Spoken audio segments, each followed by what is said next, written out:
noches y bienvenidos a Rompiendo mi Silencio. Desde ya ponemos a su disposición nuestras redes sociales, el número de teléfono 5586645200, porque el día de hoy el programa sé que va a tocar muchos corazones. Buenas noches, Karina. Buenas noches, Eli. Buenas noches a todos. La verdad que sí, el tema de hoy es muy importante y como tú dices, va a llegar y va a tocar a muchísimas personas que nos van a estar viendo hoy porque es un tema muy especial, ¿no? Así es, Karina. Y es que es cierto que ser padres no es una tarea fácil. Quizás es uno de los trabajos más difíciles en la vida de quien decide serlo.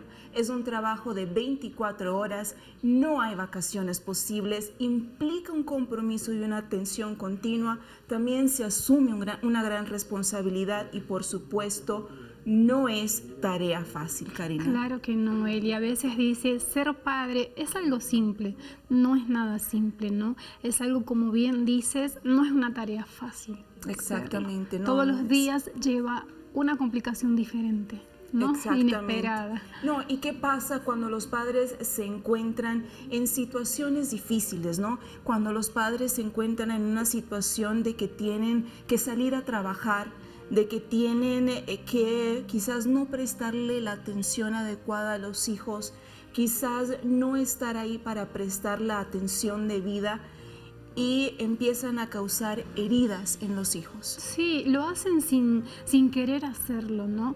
Y más hoy en día, en la actualidad, que los padres están muy ocupados con su trabajo, con sus responsabilidades, y muchas veces dejan de lado ciertas cosas y sin querer lastimar a su hijo, ¿no? Pero van surgiendo esas situaciones y termina creando esa herida que luego se transforma en un adulto con esos problemas interiores que no sabía que cargaba, ¿no? Y lo pasa también a los hijos. Entonces, este adulto está cargando esas heridas que sus padres infligieron en ellos, cargan esas heridas y lo van pasando a sus hijos. Sus hijos van creciendo y sus hijos también lo van pasando a sus hijos. Y es una cadena de nunca terminar. Por eso el día de hoy estaremos hablando de las heridas de los padres. Estas heridas que en muchas ocasiones aún no han cicatrizado. Así que vamos a ver este informe y ya regresamos con todos ustedes.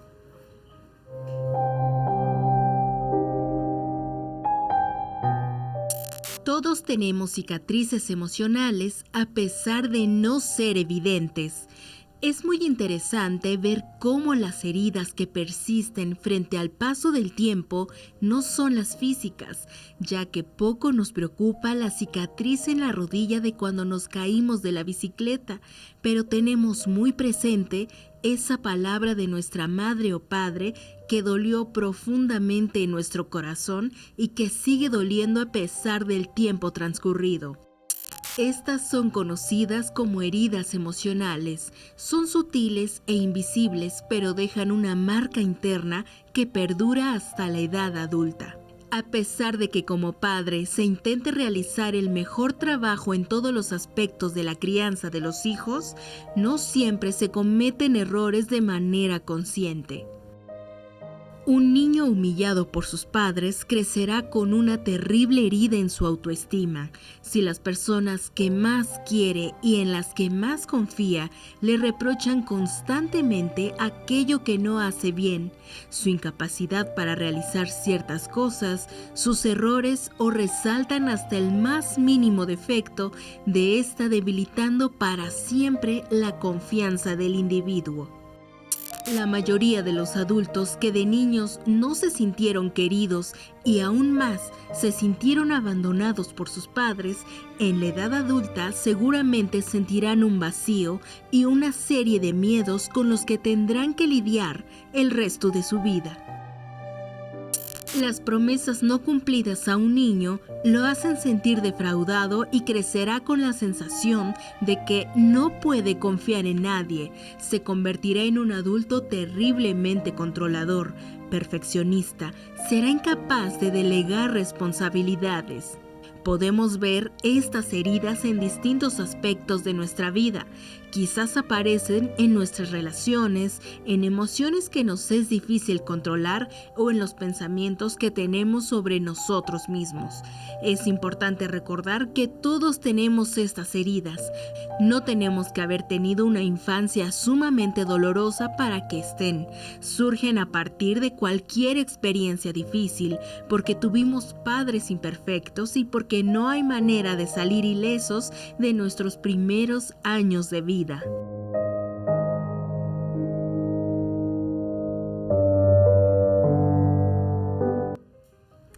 Y como mencionábamos al inicio de la programación, Karina, es un tema que toca muchísimos corazones, muchísimas vidas, porque hay muchísimos adultos que nos rodean, que conocemos, que quizás no conocemos su pasado, su historia, pero que al día de hoy cargan con esas heridas causadas por los padres, ¿no? Claro que sí, y heridas que quizás ellos nunca relacionaron que se debía a esa falta o esa carencia de la infancia, ¿no? Quizás sufren herida y, como bien decíamos antes, la van pasando también a sus hijos, pero sin darse cuenta de cuál es el origen. Claro, y muchos ni siquiera saben de dónde salió esto o por qué son como son, por qué reaccionan de cierta manera a ciertas situaciones. No saben, no tienen el conocimiento, que es porque aún están cargando esas heridas que no han cicatrizado. Y es por eso que el día de hoy nos acompaña una persona muy especial para Rompiendo mi Silencio, Ivette Pérez González. Ella el día de hoy quiso sentarse aquí en la sala con nosotros a contar su historia y romper su silencio. Buenas noches, Ivette. Buenas noches, muchas gracias. Y tenemos también a la licenciada Carla Fernanda Sánchez Ceballos, psicóloga y redactora de la revista digital de psicología Catártico. Muy buenas noches y gracias por estar con nosotros el día de hoy. Estoy muy agradecida de estar aquí, gracias. Licenciada, para ya comenzar este tema, ¿cómo podemos presentarlo a todos los televidentes, a las personas que el día de hoy nos están viendo? ¿De qué se trata la herida de los padres, la herida de la infancia?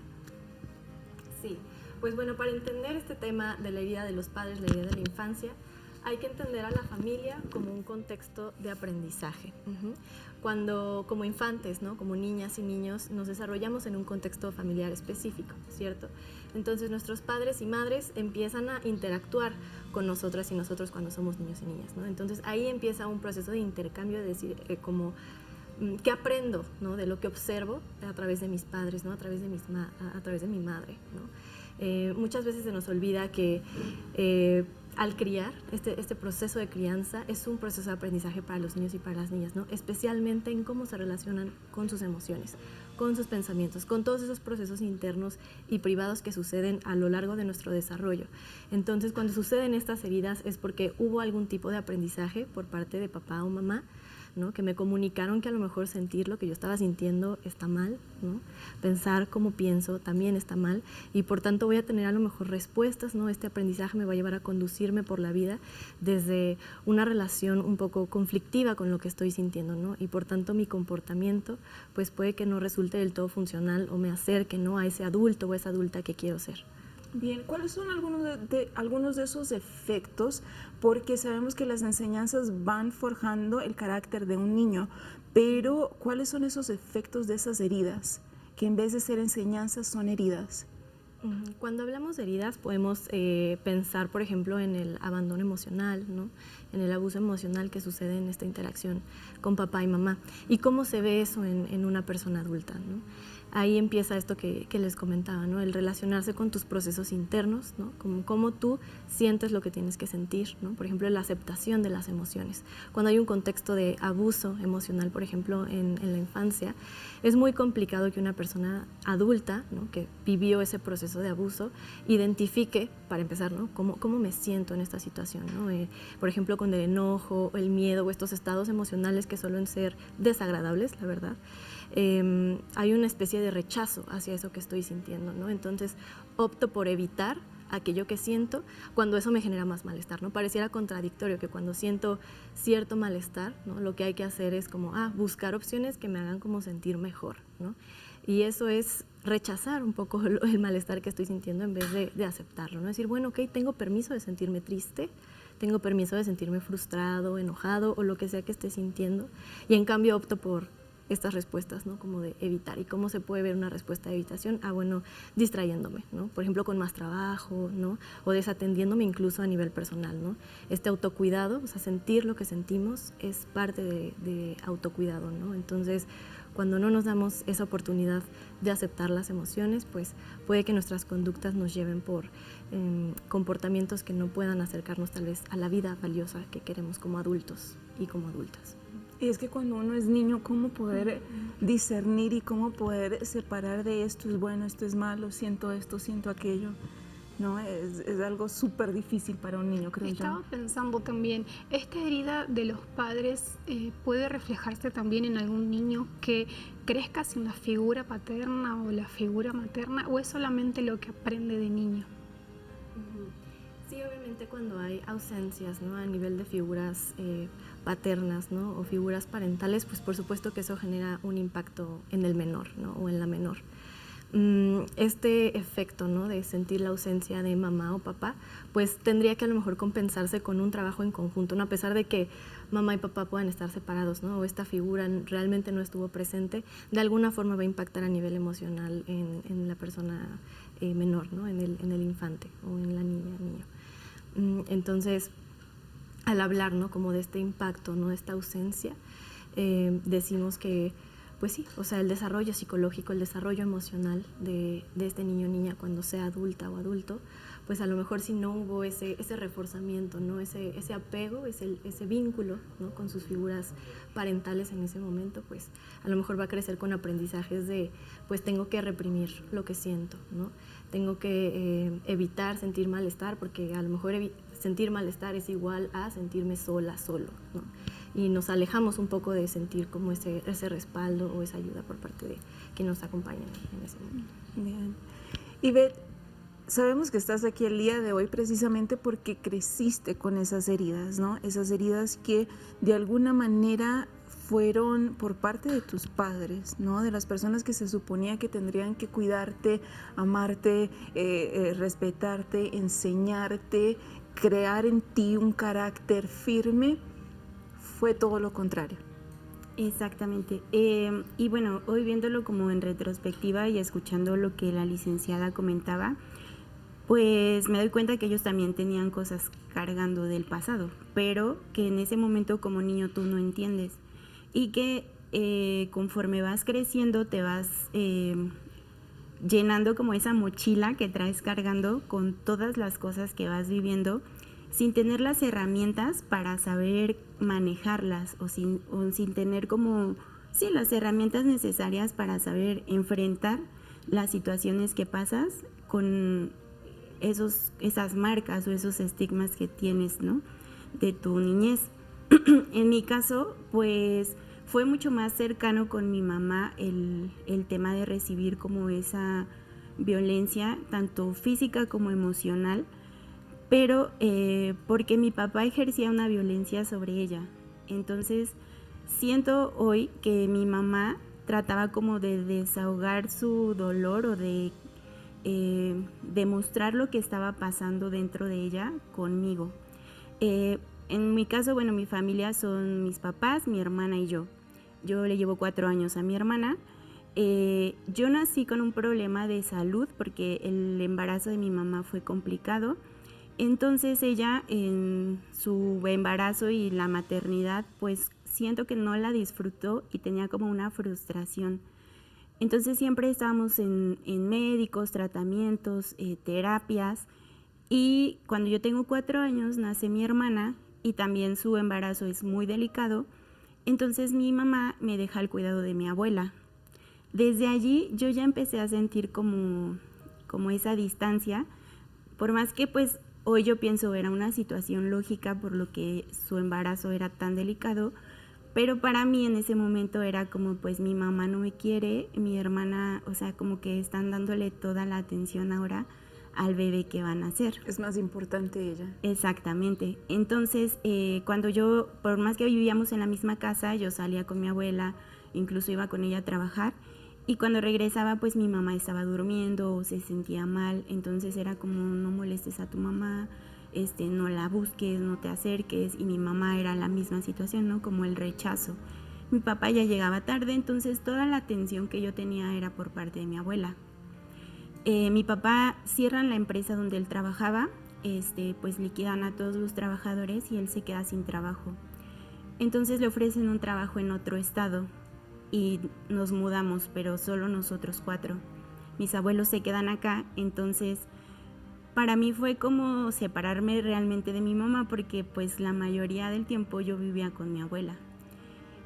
Aunado a esto, la familia de mi papá siempre tuvo como un rechazo conmigo, incluso ahora que yo escucho como las pláticas de ellos, ellos dicen que como dudaban de la paternidad de mi papá conmigo, porque pues mis abuelos, familia de mi papá, son como de piel blanca y yo no tengo como las características de ellos, entonces siempre le hacían comentarios como de, pues yo no sé realmente si ella es tu hija, cosas así. Y llegamos a vivir a la casa de mis abuelos paternos.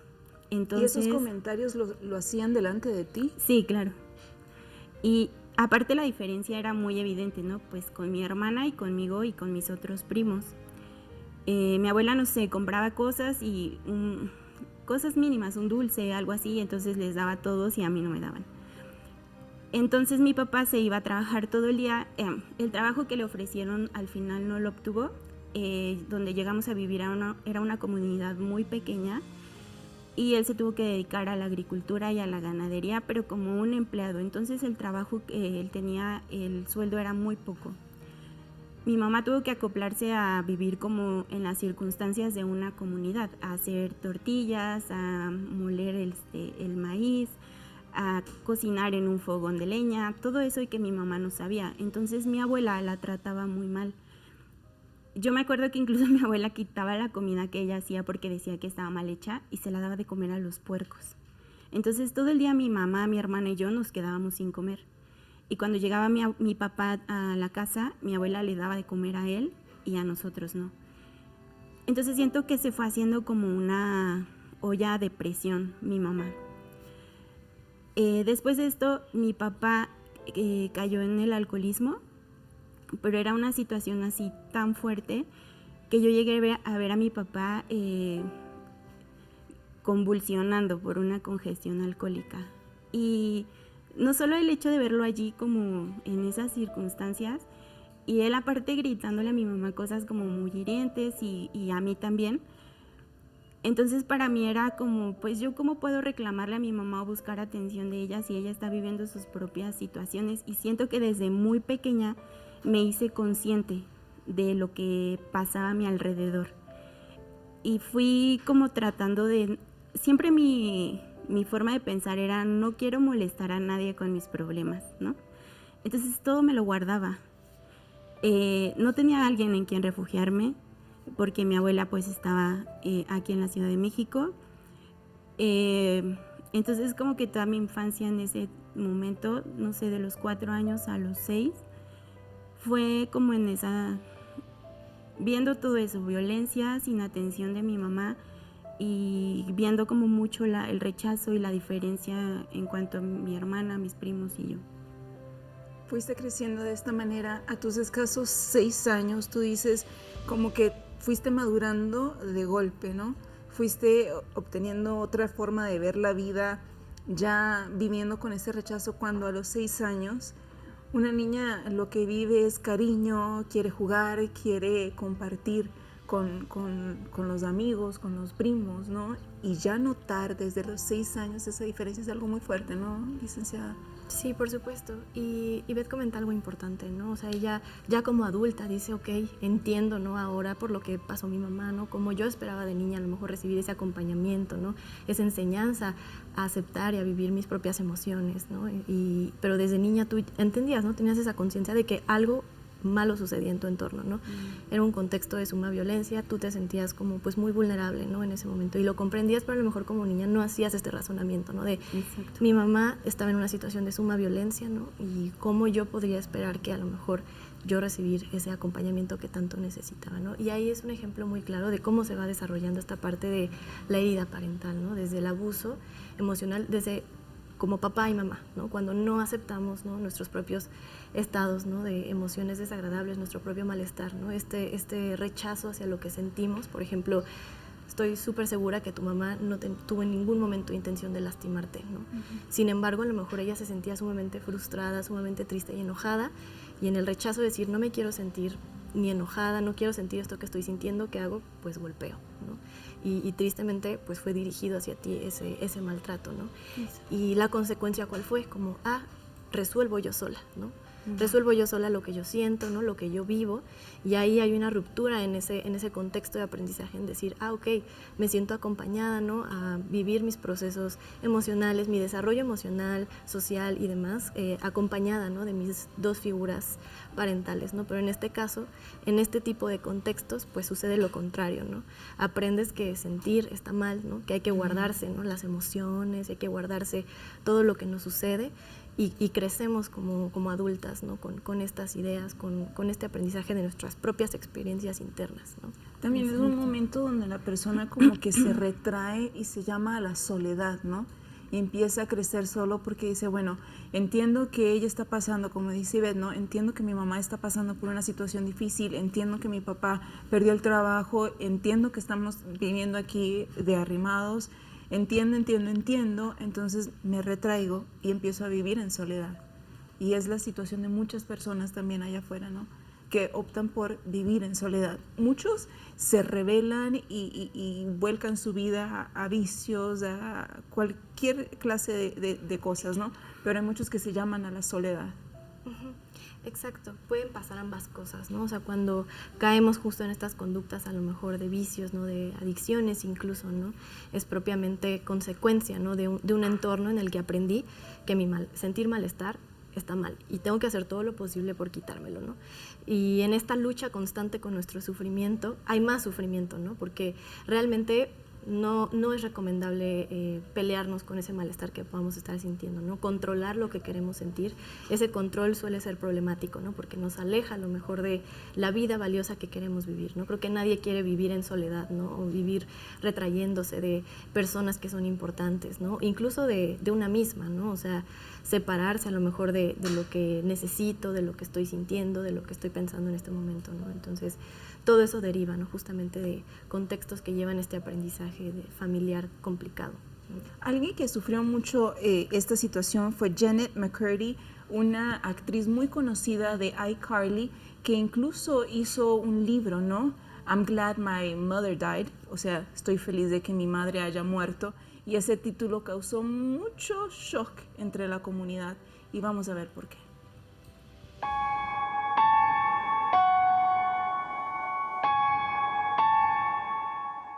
La actriz Janet McCurdy, recordada por su personaje de Sam en iCarly, publicó un libro que causó muchísima polémica, y no solo por el título. I am glad my mom died. Me alegro de que mi mamá haya muerto. Generó una serie de opiniones divididas en redes sociales, desde antes de ser publicado.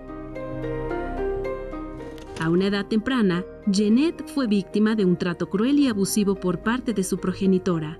Las agresiones físicas y verbales eran una constante en su hogar, lo que generó un profundo impacto en su autoestima y bienestar emocional. A medida que crecía, Janet luchaba por encontrar su voz y su lugar en el mundo, mientras lidiaba con las secuelas del maltrato. En las páginas de su libro, la autora narra la violencia que sufrió en la cadena televisiva infantil cuando formaba parte de ella como actriz, y también de los abusos que recibía por parte de su madre, quien la presionaba mucho en su trabajo y le prohibía algunas cosas, como por ejemplo, ser amiga de Miranda Cosgrove. El nombre del libro causó una gran polémica, ya que por lo general las personas no se alegran cuando sus madres mueren, pero este no fue el caso de Janet McCurdy, quien ha asegurado que después de eso se siente más en paz, aunque no ha podido olvidar los maltratos de los que fue víctima. Del mismo modo, hay personas que aseguran que todo lo que se ha dicho es mentira, y que todo lo hace para volver a figurar y tener mayores ventas de ejemplares de su texto. Sin embargo, la propia artista ha ido contando varios detalles y mostrando algunas pruebas para dejar en claro que todo es verdad. Durante la entrevista que tuvo en el programa Red Table Talks, conducido por Jada Pinkett Smith, Janet McCurdy habló sobre los abusos que había sufrido por parte de su madre en la etapa de su adolescencia y para demostrarlo, sacó su celular para leer un correo que ella le mandó por aquellas épocas. I'm so disappointed in you. You used to be my perfect little angel, but now you are nothing more than a little, all caps, slut, floozy, all used up. And to think, you wasted it on that hideous ogre of a man. I saw the pictures on a website called TMZ. I took a list of things you are. Liar, conniving, evil. You look pudgier too. It's clear you're eating your guilt. Thinking of you with this ding-dong inside of you makes me sick. Sick. I raised you better than this. What happened to my good little girl? Where did she go? And who is this monster that has replaced her? You're an ugly monster now. I told your brothers about you, and they all said they disown you just like I do. We want nothing to do with you. Love, Mom. Or should I say Deb, since I am no longer your mother. P.S. Send money for a new fridge. Art present. The P.S. gets me. Send money for a new fridge. La presión que ejercía Debra McCurdy sobre su hija menor hizo que ella desarrollara sentimientos de ansiedad, vergüenza, baja autoestima y adicciones. Por ello, cuando su madre en el 2010 falleció, Jeanette sintió una mezcla de tristeza y liberación. My mom taught me anorexia. She taught me calorie restriction when I was 11. I had felt a lump in my breast that I thought was, oh, well, my mom had cancer, so I'm in cancer. And she said, no, Nat, that's just boobies. And I said, well, can I stop boobies from happening? I don't want boobies. I don't want to grow up. And I knew that my mom really wanted me to stay young. Yeah. She really, really made that clear to me. She would sob and really clutch me intensely and say, like, I don't want my baby to grow up. And I knew me growing up would mean us separating, and I didn't want that to happen. So I asked if there was a way that I could stop the boobies from coming in, and she told me, well, there's a thing called calorie restriction. Wow. And it became our sort of secret and our code. A Debra McCurdy le diagnosticaron cáncer de mama en 1995, pero había estado en remisión durante 15 años cuando el cáncer de mama volvió en 2010. Desafortunadamente, el cáncer se había extendido por todo su cuerpo, incluido su cerebro, por lo que terminó perdiendo la batalla. No puedo imaginar lo difícil que debe ser para mi madre tolerar todo lo que ha pasado y sigue pasando. El dolor, la preocupación y la batalla, dijo Jeanette. Ella se despierta todos los días dolida y se va a dormir dolida. Aún más, mi madre, la mujer siempre optimista, efervescente y vivaz que sé que es, está enjaulada junto con esta horrible bestia que llaman cáncer, agregó McCurdy. Jeanette decidió compartir su historia con el mundo a través de entrevistas y redes sociales y se convirtió en una voz valiente para aquellos que aún no han podido hablar. Su testimonio inspiró a muchos otros a buscar ayuda y a romper el ciclo de abusos en sus propias vidas.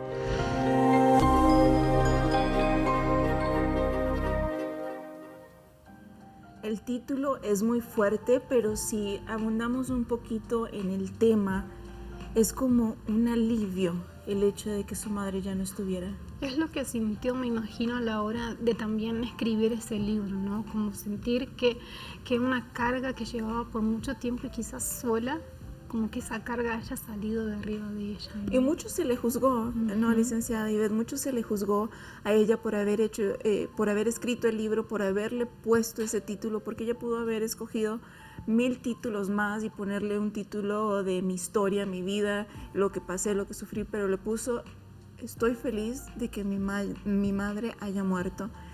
Usted como licenciada creo que allí puede sacar muchas conclusiones a través de ella haber escogido ese título, ¿no? Sí, así es. Obviamente cuando hablamos, ¿no?, de nuestras relaciones con papá y mamá, y creo que como hijas, ¿no?, sobre todo hablar de la relación con nuestra madre es como un tema muy tabú, ¿no? O sea, es decir, oye, la verdad es que la relación con mi mamá no estuvo para nada agradable, ¿no? Fue una relación como con mucha violencia, ¿no? Yo constantemente me sentía invalidada, ¿no?, y agredida por parte de mi madre. O sea, un tema, ¿no?, para hablarlo así a nivel sociedad, es muy tabú todavía, ¿no? Entonces creo que ella con ese libro pues generó un impacto muy necesario, muy fuerte, ¿no?, en muchas personas, pero creo que era muy necesario que ella abriera como camino a decir, oigan, podemos compartir, ¿no? Podemos justamente omitir esta parte de la censura que a lo mejor aprendimos en nuestro contexto familiar. Es como, vamos, por muy desagradable que sea, expresar cómo nos sentimos y qué pensamos, ¿no? Y aparte, qué aprendimos de esa experiencia, ¿no? Porque yo creo que ella al escribir ese libro, ¿no?, y darle ese título, muchas personas se sintieron incluso como acompañadas y aliviadas de decir, ay, creo que yo no fui la única, ¿no? Creo que yo no soy la única en una situación parecida a la que ella estuvo, ¿no? Entonces, creo que es un libro que vale mucho la pena leer y revisar y hablar, ¿no? Justamente de cómo nos hemos sentido como hijas y como hijos. Y es por eso importante, ¿no? Romper nuestro silencio, ¿no? Y es por eso que este programa se creó, ¿no? Para las personas que han reprimido tantos sentimientos y que han reprimido toda su vida, situaciones, historias que han sufrido, situaciones que han pasado que nunca lo contaron. Mujeres que tienen ahora 50, 60 años y que han cargado los mismos 50, 60 años con situaciones en su vida que dicen, no, si yo lo hablo, la sociedad me va a juzgar. Nunca se animaron a romper ese silencio, ¿no? Y como bien dices, lo guardaron por tanto tiempo y quizás dice, lo voy a exponer ahora, lo voy a contar ahora, si pasó ya hace tanto tiempo, como que no vale la pena, ¿no? Me van a juzgar. Pero creo que también es una manera de cerrar esos ciclos, ¿no? De decir, hasta acá llegó, hasta acá basta sufrimiento, lo supero y sigo adelante, ¿no? Como que sacarlo afuera también ayuda a que la persona pueda seguir adelante, ¿no? Claro, darle un significado a ese sufrimiento, ¿no? A lo mejor en el compartirlo, como decir, bueno, a lo mejor me tocó vivirlo sola, ¿no? Pero si puedo, a través de mi experiencia, ¿no? Compartir y acompañar a otras personas, pues darle ese significado. Y Beth, tú guardaste también muchísimas cosas precisamente por esta herida que estabas cargando, ¿no? Sí, exactamente. Bueno, como estaba explicando, toda la situación en mi casa era bien complicada. Con mi familia, mi papá decide que vamos a cambiarnos de casa y vamos a vivir a un lugar en el cual pues el patio era compartido, el baño era compartido. Y mi mamá yo tengo muy presente como esas situaciones, por ejemplo, cuando ella me mandaba a bañarme. Ella me decía, yo salía de bañarme y tal vez, no sé, tenía el cabello enredado o cualquier situación, y ella me decía, es que eres una mugrosa y no te sabes bañar bien, regrésate y no quiero que salgas de ese baño hasta que te bañes bien. Entonces yo iba y me encerraba y empezaba a llorar y yo no sé, como a los 5 años no comprendes muy bien cuál es la forma correcta de bañarte, y ella no estaba ahí para explicarme, y pues lo único que yo hacía era llorar. Y encerrarme era como mi espacio en el que me refugiaba. Como les digo, el patio era compartido, entonces daba como pie a que cualquier persona podía entrar en el baño, cualquier persona, como mi hermana y yo crecimos muy vulnerables en ese aspecto. Yo viví una situación de abuso sexual, no sé, tenía 4 para 5 años. Y era un familiar muy cercano. Él siempre, como cuando él hacía esto, él decía, si tú le dices algo a tu mamá o si tú mencionas algo, tu papá va a matar a tu mamá cuando se entere. Tú sabes cómo él trata a tu mamá y tú sabes cómo se comporta, ¿no? Entonces era como siempre eso en mi mente.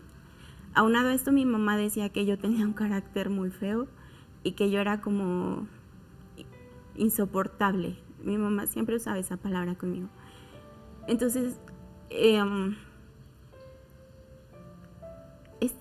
hacía ambas cosas en mi cabeza. Eran como, primero, si yo le digo a mi mamá, ella no me va a creer que esto está pasando, ¿no? Y si yo le digo a mi mamá, entonces va a pasar lo que esta persona está diciendo. Y entonces me lo callaba. Llegó un momento en el que yo tenía como miedo de ir al baño, de bañarme. Yo me empecé como a hacer del baño, ¿no? En la cama, en el día a día, en la escuela. Y lo que yo recibía de mi mamá era como, eres una sucia, eres una cochina, ¿cómo es posible que tengas tal edad y no sepas ir al baño sola? Entonces en mi cabeza era como, sí soy. Y a veces mis primos o las personas a mi alrededor me preguntaban, ¿no? ¿Y por qué no vas? A veces yo me aguantaba mucho rato, y yo decía, es que tengo muchas ganas de ir al baño, pero no iba, porque pensaba, puede pasar, o no sé si esta persona está ahí.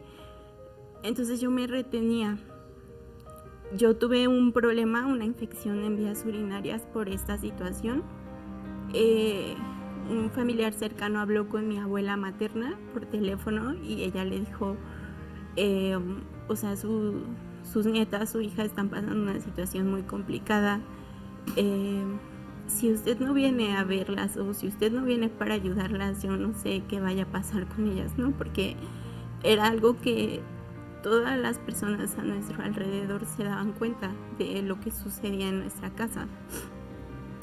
Mi abuela fue por mí, me trajo de regreso con ella y yo con ella me sentí como tan cómoda, tan protegida, que yo empecé como a sacar todo eso que tenía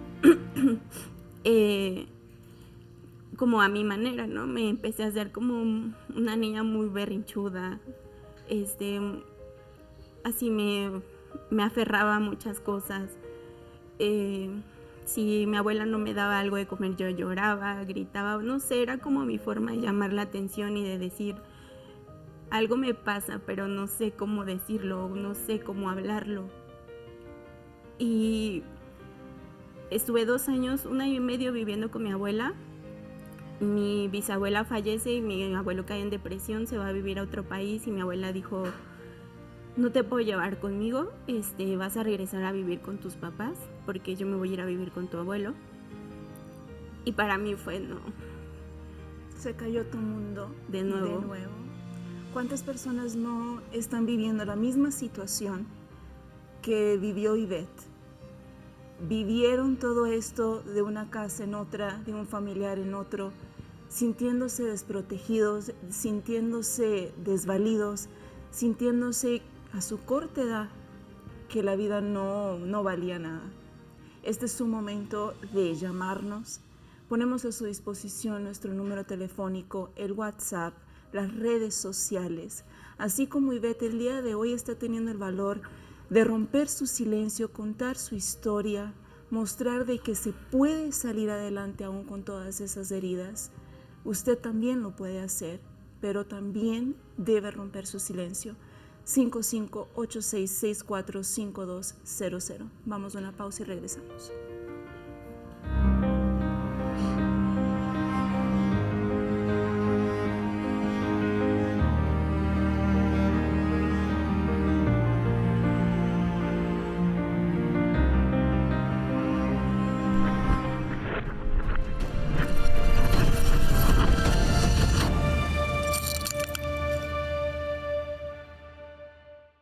Estamos recibiendo los mensajes y los mensajes van a ser contestados. Me gustaría invitarlos a que se queden en el próximo programa de Rompiendo mi Silencio para que sigamos hablando de este tema, porque es un tema extenso. El día de hoy no pudimos leer los mensajes y sí, bastantes mensajes. El teléfono no para y sí nos gustaría poder compartir sus historias, lo que ustedes están pasando, hacer uso de Rompiendo mi Silencio. El día de hoy Saraí pudo contar su historia, lo que ella está pasando, lo que su niño está pasando.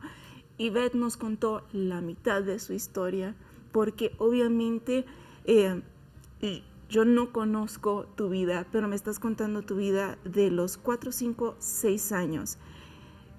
Creces con heridas, seguramente. Tu adolescencia seguramente no fue fácil. No, en lo absoluto. Pues después de todos estos cambios, regresamos a vivir a la Ciudad de México. Ya tenía como todas esas marcas y esas heridas de lo que justo estamos hablando hoy. Esas frases, ¿no? Como bien marcadas, y lo que escuchábamos en el informe, muchas veces las palabras que tú recibes por parte de tus padres o de las personas a quien tú amas tanto, duelen mucho más que un golpe. En la adolescencia sí comencé a tener como un carácter mucho más complicado. Era muy cerrada, era de no hablar, de no compartir las cosas. Era muy exigente conmigo misma, porque dentro de mí yo pensaba, yo voy a demostrarle a mi mamá que no soy eso que ella dice. Quedémonos con eso. Quedémonos con esa frase. yo voy a demostrarle que no es eso, No soy así, ¿no? que no soy esa persona. Muchas veces, licenciada, y usted no me dejará exagerar, muchas veces cuando se toma esa decisión de voy a demostrarle al mundo que no soy lo que el mundo cree que soy, hay de dos, ¿no? Se rebela contra el mundo y hace de su vida un caos, o sale adelante. Exactamente, y en el caso de Ivette, pues ella salió adelante, ¿cierto? Esa historia de aprendizaje que ella tenía, ¿no? Del contexto familiar en el que ella creció súper complicado y súper difícil, dijo, no, esto no va alineado con la persona que quiero ser, ¿no? Ni con la vida que quiero vivir, entonces voy a hacerlo diferente, ¿cierto? Así es. Así que le invitamos a quedarse con nosotros en el próximo programa de Rompiendo mi Silencio. Vamos a conocer el resto de la historia de Ivette, las historias que ustedes tienen por contar, porque les repito, Rompiendo mi Silencio es por ustedes y para ustedes, por sus historias, porque cuando ustedes rompen su silencio, no solamente se están ayudando a sí mismos, sino que también a aquellas personas que no tienen el valor de contar su historia, que llevan años guardando eso en su interior, ¿no, Karina? Y al escuchar la historia de esta persona es como que quien está pasando por eso y lo guardó durante muchos años, tiene el coraje y el valor de también romper su silencio y contar su historia, ¿no? Y poner sobre la mesa toda la vida de sufrimiento que llevó. Y tiene ese empujón, ¿no? Sabe que no fue la única persona que lo pasó y entonces lo cuenta también, ¿no? Lo saca afuera. Exactamente. Las heridas causadas por nuestros padres. Este programa continuará. Nos vemos en el próximo programa. Chao, chao.